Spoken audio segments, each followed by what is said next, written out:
What are you doing? Well, Chris, I thought I'd drag out an old Rotex and upgrade it with a multi-Jetstream 2 pad and take it for a spin. Well, you know, just because you've been around a while, you don't have to use the classic machines. Well, you know, they are great old machines for sure, but what's so much fun to do is pull one of these out and then compare it to the new one.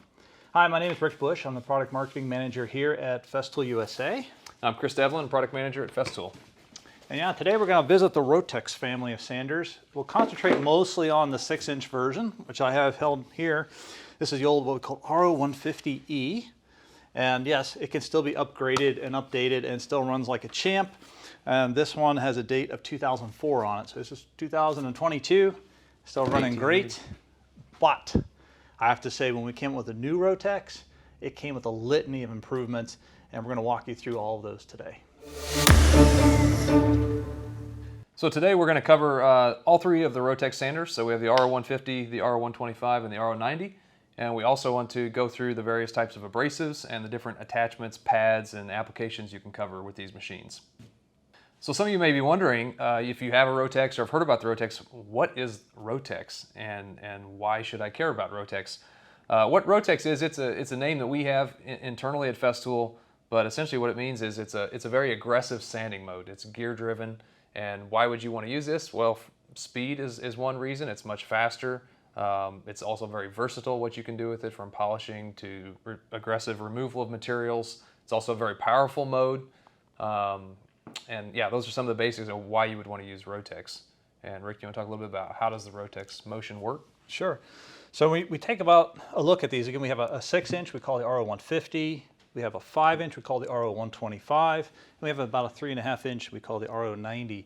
They all are Rotex sanders. And again, Rotex, again, a name we use quite a bit is a branding name, but it also has a meaning, and we say it's rotational eccentric motion. So there's two things happening at once. If you could grab the old one, it has a nice little graphic in the front, and we'll have Chris zoom in on this. So in the very front of this, you'll see the words Rotex, so Rotex all together, and there's two modes here of operation. This one is indicating that it's actually a gear-driven rotational mode. So if you think about like an angle grinder, they're strictly rotary. If we add rotation and eccentric motion to it at the same time, it's a very aggressive grinder. Then the other mode is, showing here for eccentric is actually for random orbit sanding. So you have tiny little orbits going on for each grit of the abrasive, and that's usually what we see in finishing sanders. So you have both the aggressive mode, and then you have the finishing mode with the random orbit action. Mm-hmm. So we're able to achieve that basically by having a set of gears inside. So I do have a cutaway here of the old model. It's a little easier to see some of the gears in here compared to some of the newer ones because we've changed the way we've sealed them. But essentially you have your motor here. Get my hand out of the way. We have the motor, and then we have a pinion gear that runs in to this large ring gear. Kind of looks like a differential in the back of a truck. Yeah. And so basically you can engage or disengage a set of gears here at the very bottom and on this model. And the newer ones, the gears are actually moved up inside a little bit more. So by turning this knob, it's going to change how it engages or disengages those gears and change the way the sander works. So in the old ones, you definitely had to turn a knob. You're physically moving the gears in and out. The newer versions, so nice. Push button action. In fact, there's little dots on the top that show me that's for finish sanding, random orbit. And then the big dots indicate you're going to get big dust, coarse sanding. Mm-hmm. That's the gear driven motion. And that sound is a pin dropping in and out. Yep. And it's going to either engage or disengage a set of gearing to run the same. So you can see the gears in this one here. I really can't show you how they're moving with the pin, but trust me, that's how it engages and disengages. So what we're talking about today with the Rotex sanders is not only their function in terms of gear-driven and random orbit, but the fact that they're just super powerful. They're going to be able to strip the surface very quickly and also cover a lot of area very, very quickly as well. So if we just take a quick look at the different pads here, we have the 6-inch, 5-inch, and a 3.5-inch. And their pads size more or less dictates what you're going to do with it, right? So you're going to cover larger surfaces, maybe with a 6-inch. And this is also, you know, the heaviest of the three. And then the 5-inch, I'd say, is kind of an intermediary. You're going to be able to hit a wide range. You can still do bigger surfaces, but you are going to cover more surface in less time with a 6-inch pad fact, what's the calculation in terms of pad coverage? So a 6-inch will give you 44% more coverage than a 5-inch. So as Rick mentioned, you are going to cover a lot more ground. And what I have heard from many users and experienced personally is that there's not many situations where you can use a 5 but you can't use a 6. So it seems to be the case. Now here's two pretty different extremes, but in most of the time, if you can use a 5, you can also use a 6, and you just get the work done a lot faster, Right. essentially. And then the RO90, we'll dive in a little more detail on this, but the narrowest pad is really great for a narrow stock, of course, and I've used this both in the vertical and the horizontal, and it's a great little stripping tool. So Rick, obviously looking at these, people will notice that if you look at the RO90 and the RO125, so the 3.5 and the 5-inch, you see a pretty simple hole pattern here. But then what's going on with the Rotex? Right. So we've seen an evolution in terms of the 6-inch Rotex, I should say. it's a they're all Rotex. Rotexes. They're all Rotexes, right? Yeah. When we say Rotex, we always mean the 6-inch. But we have seen an evolution and change through the abrasives and through the backing pads. If we take a look at the earliest design is what we call Jetstream. In Jetstream, you had 8 holes on the outer edge and then a center hole. And the principle of the Jetstream is most of the work, these grits out here are traveling the most through the material, and that's where the most dust is going to get generated. So we want our collection holes here. But the real secret to Jetstream is this center hole. In fact, kind of how it works, and we've got a cutaway here of our latest generation called Multi-Jetstream 2, is the air is drawn through this center point and actually drags across the pad and the abrasive to pull the dust into the machine. And it actually draws it in through the sides. So if you see these blue areas, this is air drawn in from the perimeter of the pad. So on a complete one, you see it here. And then the red is where the dust is being drawn in to the center and pulled through. So yeah, it has to exist. You have to have Jetstream or some form of it. So we started with Jetstream, then we went to Jetstream 2, which was to help us when we were overlapping those outer holes over an edge, that we'd be able to pick up more dust. So now we're at 16 plus 1, and now with Multi-Jetstream 2, way more than 16 holes, right? And in fact, there's extra holes you don't see normally under the paper. They also have a job for cooling and moving air as well. So we've been evolving this Jetstream concept, but we had to because this sander is so powerful, it is so fast, that no other system to date could keep up with that volume of dust that it can generate. Yeah, and I would also just add, Rick, that on something like the Multi-Jetstream 2, which is what we have currently, if you do decide to use a net abrasive, for example, or a sanding screen, having all these holes is also going to help facilitate better dust collection through that screen as well. And if you have the latest, but you still had maybe some older paper, it's also backwards compatible. So yes, it would still function as a Jetstream machine, or if I had an old pad, I could put the new abrasive on it. Those holes are still going to line up, and they're still going to provide the basic function of moving air and the dust together. To further illustrate the difference between Rotex, the gear-driven mode, and the random orbit finishing mode, we have a little bit of a separator here. It's perfectly clear so you can see the dust going in here. We're going to record how much dust comes into this cup for one mode, and then the other cup for the other mode, and we'll compare side by side how much dust is generated in the same amount or time of sanding.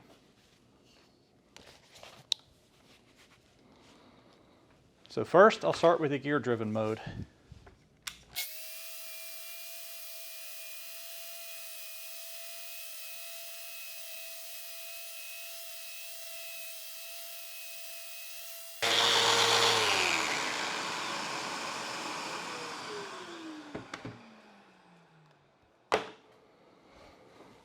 Okay, we're going to pull that one off. That one's from the random orbit.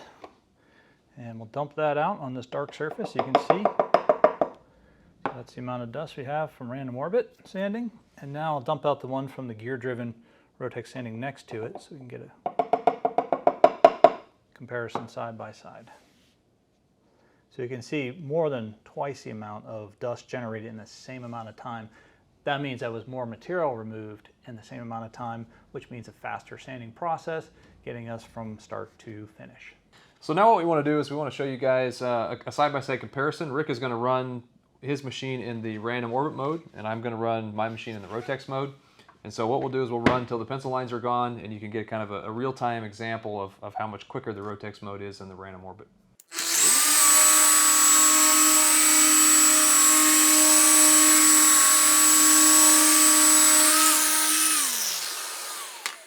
So yeah, as you can see, I'm finished, Rick is not. So yeah, the Rotex was faster.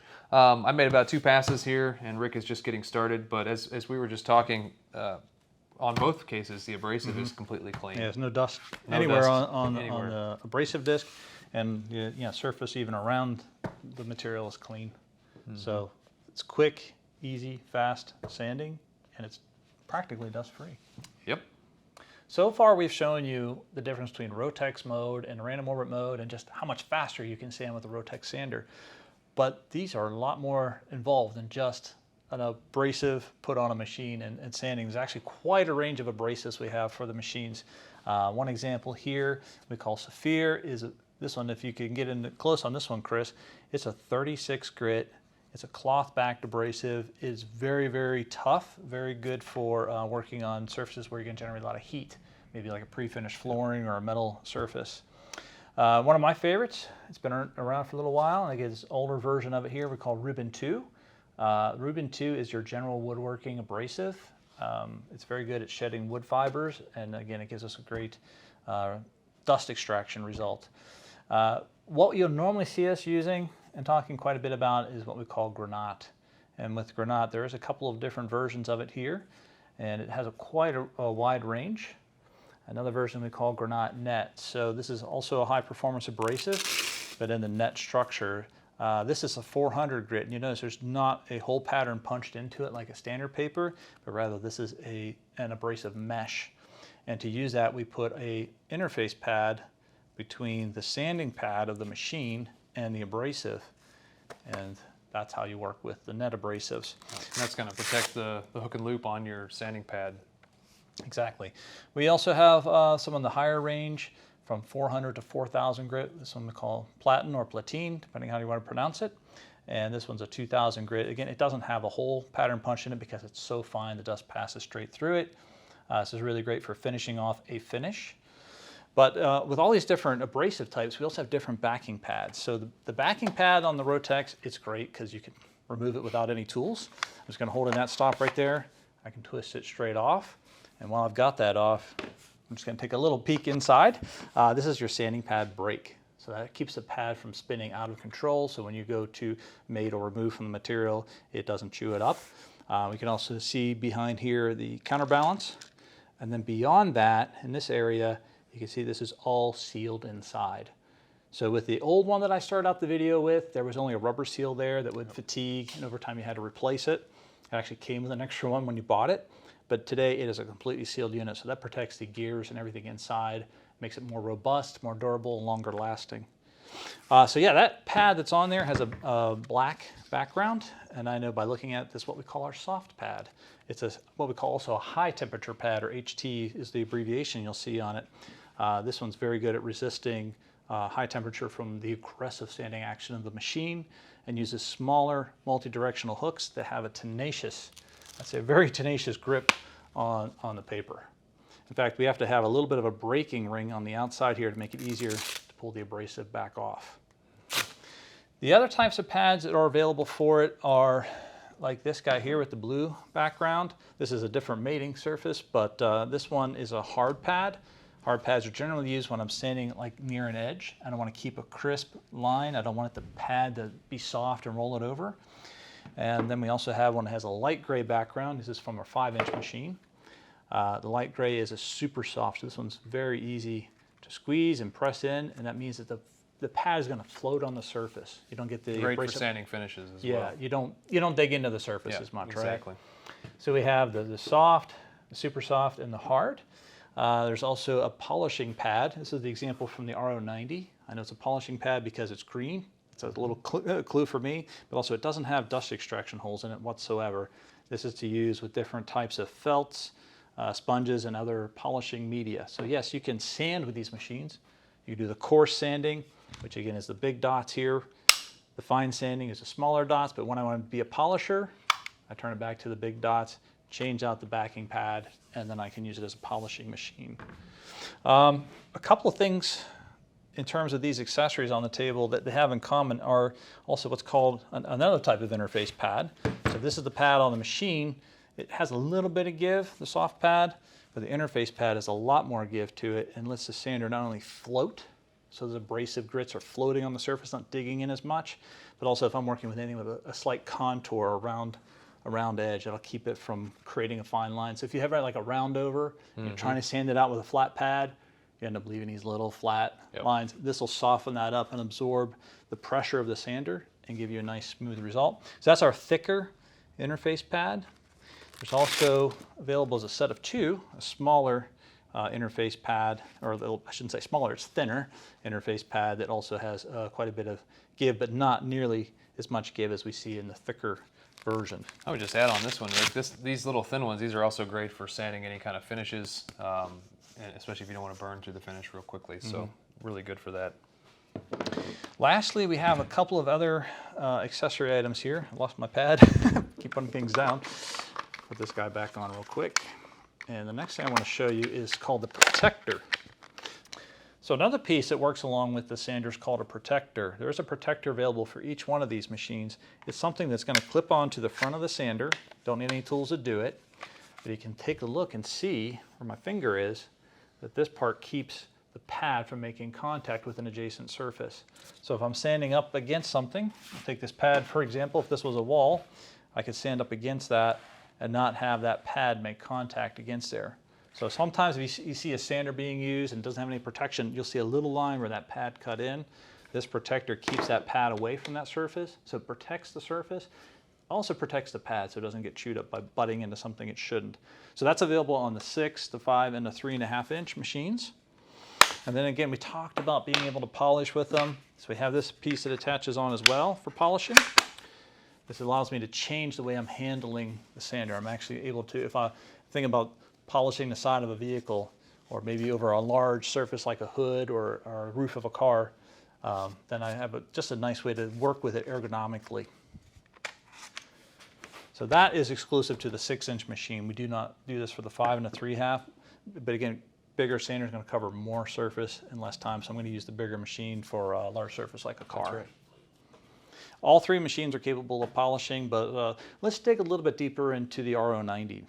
So one of the last ones we want to talk about is the RO90. This was you could say the last Rotex we came out with, which I think now has been over 10 years ago. And this was actually the first Festool I ever purchased before I worked for Festool, so kind of near and dear to my heart. And we wanted to talk about this one separately because it really is a unique machine in the world across all sanders, but even within our own Rotex family. It does many things that the other two bigger ones do not. So first things first, I want to go over some of the attachments. Rick touched on the edge protector. We do have a similar edge protector for this one, which is a 0 clearance, but then we also have 3 others, so small, medium, and large, and they actually have an S, an M, and an L on them. And so these are actually offset. And so if you could imagine, if you're a painter or someone and you've got a caulk line or something that you want to stay away from, you have the option to put these offset edge protectors on. Additionally, like Rick mentioned, we have all the different pads, so green for polishing, black is our soft pad, blue is our hard pad. Changing is also simple and easy. You'll notice though we have one additional option. We have a triangle on here. So if we go into the triangular mode, we can just turn the pad and take it off. We could put another pad on. You also might notice there's not a brake on the sander itself. The brake for this little machine is built directly into the pad, which is kind of nice because then every time you change the pad, you have a fresh brake as well. A couple other things. I mentioned the delta mode or the triangle mode. We do have 2 different pads which you can put on here. One is the standard pad, and one is a long, thin pad. And so what this will do is actually extend you out. So if you're doing louvers or Adirondack furniture, anywhere you have to get into a really thin spot, you've got a very, I would say about an 1/8 inch thick tip here that you can get into various places. So if you want to put this pad on, simply click it into place. And a couple things about this, you'll notice that the triangle is, all sides are equal. And so for those of you who have used any kind of a mouse sander or a triangular sander, you know the tip always wears out first. And so what we can do is we can take this and rotate it, use that side, then we can do the same again. Additionally, you can also do it with the pad itself. So you can take this pad off if the Velcro starts to wear off, and then put it back on that way. So very nice to have, getting in all kinds of tight places. Also mentioned the polishing. We have all different types of polishing for this. We even have a small diameter interface pad for this if you need it. So the Rotex sander has a history dating back to 1979. Today we have the R150 FEQ, and oftentimes when people ask me, hey, if you could only have one sander, what would it be? It would be this sander right here. It does everything I could possibly want or need to do, and it has all those great features like power, versatility, and durability. It's a one tough sander. Well said, Rick. I couldn't agree more. Thanks for watching, and tune in next time.